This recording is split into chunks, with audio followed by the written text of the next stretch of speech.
संगोष्ठी में शामिल ना होना, जहां एक दूसरे की कटाक्ष हो रही हो, जहां एक दूसरे की निंदा की जा रही हो, जहां ये सब नहीं, इसमें नहीं फंसना, साधक को नहीं फंसना। भगवत प्राप्ति करने वाले साधक को सबसे पहले बचना है। आज आना वहां सभा है, आज वहां समिति है, वहां ऐसा संगोष्ठी है, इस विषय की चर्चा है, नहीं। सत्संग, एकांत सेवन, भगवत सेवा, सत्संग, इष्ट मिले और मन मिले, मिले भजन रस रीति, तहां निसंग कोहे मिलिए, तासों की जे प्रीति। कभी नहीं गए। कई तरह की हानियां हो जाती हैं, साधक बहिर्मुख हो जाता है। इसलिए साधक को कभी सभा में, समिति में, ऐसी जगह नहीं जाना चाहिए। मना कर रहे, सभा समितियों में शामिल होना मानो अपनी साधना को नष्ट करना है। जो लक्ष्य प्राप्ति के लिए चलना चाहता है, सभा समिति संगोष्ठी, ये नहीं। एकांत सेवन, सत्संग सुना, अपरिचित जीवन, किसी से कोई परिचय नहीं। अखबार पढ़ना, समाचार देखना, ये उनके लिए सही है जो समाज सेवी हैं, जो समाज में विविध पदों में हैं। लेकिन जो भगवत प्राप्ति करना चाहता है, उस साधक के लिए ठीक नहीं। ना समाचार पत्र पढ़ना और ना समाचार सुनना, ना समिति सभा में जाना, ना किसी राजनीतिक या व्यवहारिक संगोष्ठी को सेवन करना, नहीं। हम सबके हृदय में विराजमान उस परमात्म तत्व को जागृत करने के विषय में बोलते हैं। सबका हृदय मंदिर बने और सबके हृदय रूपी मंदिर में भगवान का प्रादुर्भाव, केवल उसकी चर्चा होती है।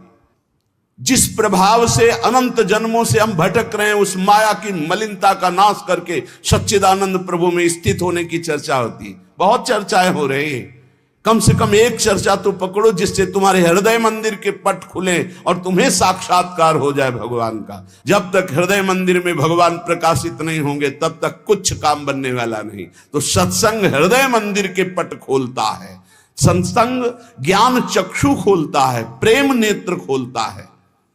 सभा समितियों में जाना, पक्ष विपक्ष की वार्ता करना, समाचार पत्र पढ़ना, समाचार देखना, ये साधक को छोड़ देना चाहिए। दूसरा, कोई भी मनुष्य तुम्हारे जीवन में विशेष अधिकार प्राप्त न कर पावे। कोई भी पूरी सृष्टि में विशेष अधिकार, अरे वो अपने हैं, तो फिर श्यामा श्याम तुम्हारे कैसे रहे? श्यामा श्याम तो तभी अपने माने जाएंगे जब कोई और अपना ना हो। मेरे तो गिरधर गोपाल दूसरो न कोई, सिद्ध महान प्रेम रस में डूबी हुई मीरा जी के वचन है। मेरे तो गिरधर गोपाल दूसरो न कोई। गोस्वामी तुलसीदास जी, एक भरोसो, एक बल, एक आस विश्वास, एक राम घनश्याम हित चातक तुलसीदास। किसी भी मनुष्य से विशेषता पूर्वक आपका संबंध ना होने पावे, स्थान विशेष में आसक्ति ना होने पावे, वस्तु विशेष में स्वाद ना आने पावे। भगवत प्राप्ति करना है तो दूसरी बात सावधानी पूर्वक, कोई हमारा विशेष नहीं, कोई खास नहीं, कोई वस्तु व्यक्ति स्थान कोई विशेष हमारे नहीं। जहां राखो तहां रहो, मान सुख रास है। जहां मेरे स्वामी जैसे रख रहे हैं वैसे रह रहा हूं। मेरा नहीं, मेरे स्वामी कहे जब चाहे तब हटा दे, जब चाहे तब रख ले, उनकी बात है। वस्तु जैसा चाहा वैसा भेज दिया, वैसा हम उसका सेवन कर रहे हैं। हमारे लिए कोई खास वस्तु नहीं, मेरे स्वामी ने भेजा इसलिए बात है। तीसरी, मठ या आश्रम की स्थापना करके उसके विषय में चिंतन करना और धन आदि की चाह करना, यह साधक भगवत प्राप्ति से भ्रष्ट होने की वृत्ति है। यह सिद्धों का कार्य है, साधकों का नहीं। मठ आदि की स्थापना करना यह सिद्धों का कार्य, आचार्यों का कार्य है। आश्रम आदि की निर्माण वृत्ति करके फिर उसके संचालन के विषय में चिंतन करना, फिर रुपया पैसा इकट्ठा करना, और जब मर गए तो बाद में जो चार शिष्य हैं आपस में झगड़ा करना, मुकदमाबाजी शुरू होना। बचो इससे। जैसे बने बनाए मंदिर हैं, बने बनाए जगह हैं, हमको वास मिल रहा है, वास कर रहे, हटा दिए जाएंगे, फिर फुटपाथ में बैठ जाएंगे, पर हमारा कोई चिंतन चुरा ले, ऐसा नहीं। हम ऐसा कुछ नहीं करेंगे जिससे हमारा चिंतन बंटवारा हो जाए। मेरे प्रभु हैं, वो थे, वो रहेंगे। उनके एक निमिष मात्र से अनंत ब्रह्मांडों का सृजन हो जाता है। वो जहां रखेंगे जैसे रखेंगे, जहां राखो तहां रहो, मान सुख रास है। उपासक किसको बैठा ले? स्थान विशेष में आ सकती नहीं, व्यक्ति विशेष में आ सकते नहीं, वस्तु विशेष में आ सकते। हमारे लिए ना कोई वस्तु विशेष है, ना स्थान विशेष है, ना व्यक्ति विशेष है। मठ और आश्रम आदि की स्थापना करके उसके चिंतन में डुबोना, अपने मन को मानो दुर्गति का मार्ग चयन कर लेना। थोड़ा सा कड़वा लगेगा ये बात। हम कह रहे हैं सिद्धों का कार्य, साधकों का नहीं। साधकों को नहीं फंसना चाहिए। अगर साधक फंसेगा तो नष्ट हो जाएगा, पक्का, इसमें कोई संशय नहीं। वाल्मीकि रामायण में एक प्रसंग आता है कि एक ब्राह्मण देवता भिक्षा याटन के लिए निकले हुए थे, कई दिन के भूखे थे, भिक्षा मिली नहीं, तो रास्ते में कुत्ता आराम से पड़ा था, 3-4 लाठी उसकी खोपड़ी में मारी, फूट गई खोपड़ी।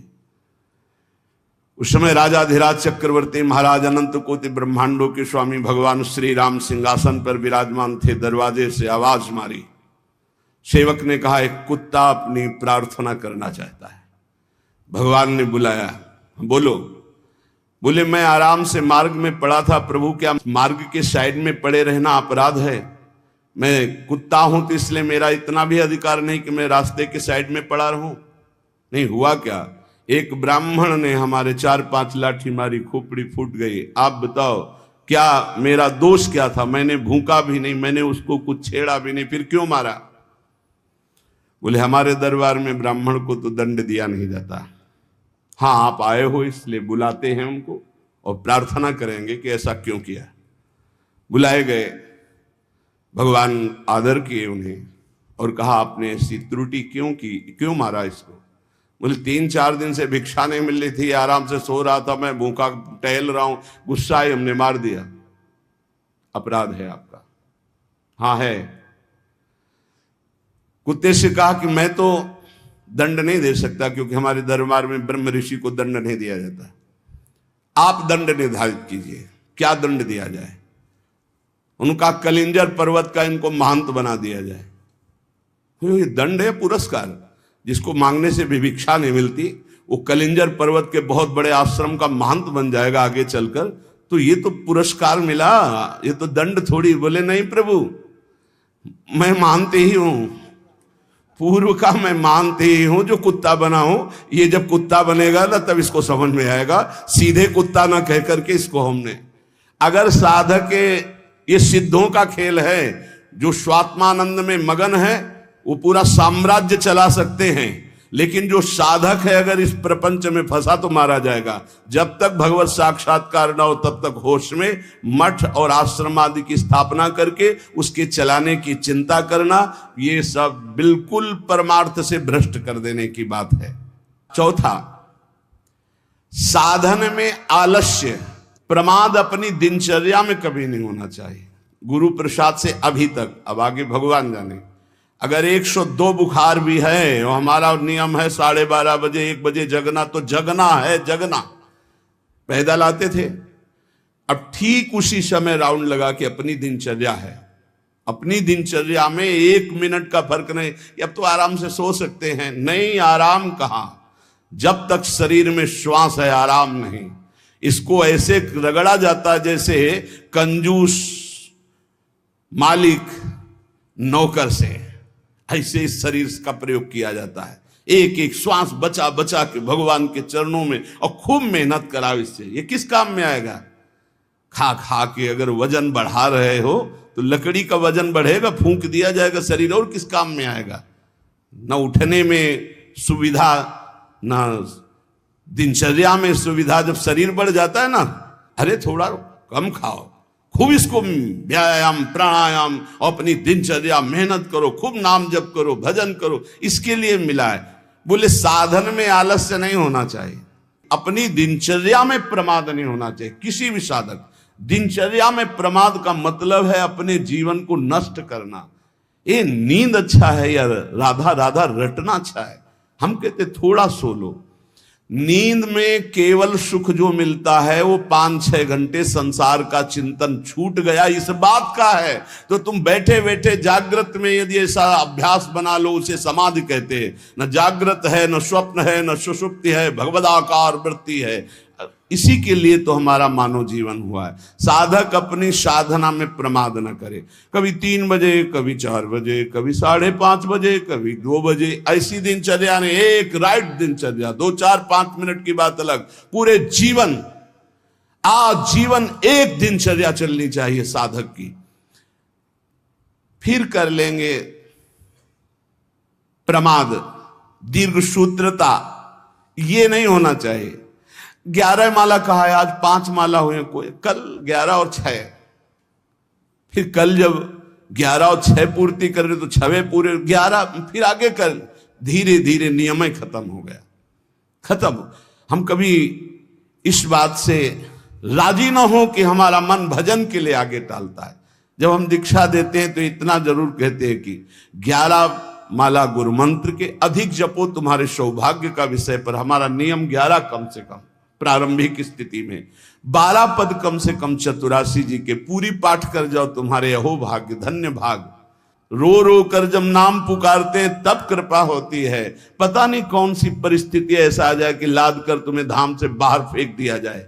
हाँ, कोई रोग हो सकता है, कोई घटना घट सकती है, इसलिए सावधान। प्रमाद स्थिति नहीं, दीर्घ सूत्रता नहीं, अपने दिनचर्या में कोई फर्क नहीं पड़ना चाहिए। जिसकी दिनचर्या ठीक नहीं है, पूज्य सदगुरुदेव भगवान के वचन, साधु की पहचान उसकी दिनचर्या से होती है। जिसकी दिनचर्या राइट टाइम फिक्स चलती है, साधुता ठीक चल रही है। अगर दिनचर्या में व्यवधान, तो तुम्हारे जीवन में व्यवधान है, हटा दो, अपनी दिनचर्या में आओ। दिनचर्या ठीक होनी चाहिए। गुरुजनों के वचनों में, शास्त्र के वचनों में अविश्वास, अश्रद्धा या उपदेश दिए हुए कार्य के लिए निश्चय की कमी। आपको ऐसा करना है, हाँ हाँ कर लेंगे, नहीं वही करना है जो आज्ञा हो गई, बस सब बात बन जाएगी। 5वां, कोई तुमसे विजय प्राप्त करने आया है शास्त्रार्थ के लिए, पहले ही हाथ जोड़कर हार जाओ। अगर भगवत प्राप्ति करनी, परास्त करने की कोशिश मत करो। 6वां, अपने को संत मानना और दूसरों को दोष दर्शन करना, ये साधक का नाश कर देने वाला होता है। अपने को संत मानना, दूसरों को असंत मानना, मतलब पतन का रास्ता निश्चित कर लिया। आचार्य चरण कह रहे, क्वा हम तुच्छा परम अधमा प्राण हो गर्ह कर्मा, कहा मैं तुच्छ अधम अपराध करने वाला। अपने को असंत और दूसरों को संत माने। 7वां, दूसरों के दोष देखना और उनको प्रकाशित कर देना, ये केवल गुरु की वृत्ति में होना चाहिए। वो अपने शिष्यों के दोष देखकर उसे प्रकाशित करके नष्ट कर दे। बकाया साधक को ये कभी वृत्ति नहीं रखनी चाहिए कि दूसरों के दोष देखकर और उनको प्रकट करना, चुगली करना। अगर साधक किसी के दोष देखता है तो उसी के सामने उसको फटकारे, तब तो मित्र माना जाएगा। और उसके चले जाने के बाद यदि पीछे चर्चा करता है तो उसे निंदा करते हैं, निंदा करने से पाप लगेगा। तुम्हारे अंदर वही दोष बहुतायत मात्रा में जागृत हो जाएगा। शब्द याद कर लो।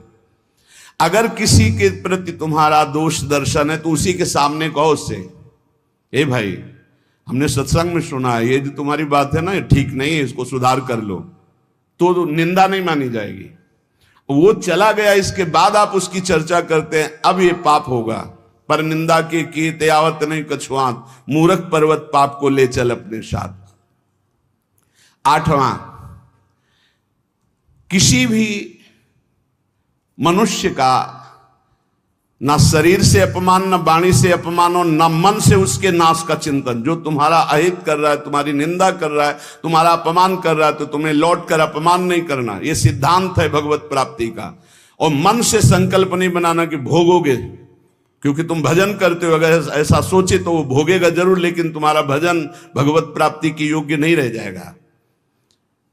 9वां, पर चर्चा, बैठकर सदैव दूसरे के विषय की चर्चा। ये साधकों में कुछ दोष होते हैं। इसलिए इसका सुधार करना चाहिए। पर चर्चा पर निंदा से साधक को बहुत बचना है। ये जबान बहुत दुष्ट है, इसको रोको, वाणी को रोको। वाणी एक अमोल है, जो कोई बोले जान, हे तराजू तौल के तब मुख बाहर आन। और 10वां, सीरियल, नाटक, सिनेमा, नौटंकी, ये सब साधक नहीं। असत साहित्य नहीं पढ़ना, नहीं देखना, नहीं सुनना, बहुत बड़ा प्रभाव पड़ता है। इससे बहुत बड़ा प्रभाव पड़ता है, बहुत बड़ा प्रभाव पड़ता है। आपको अनजाने में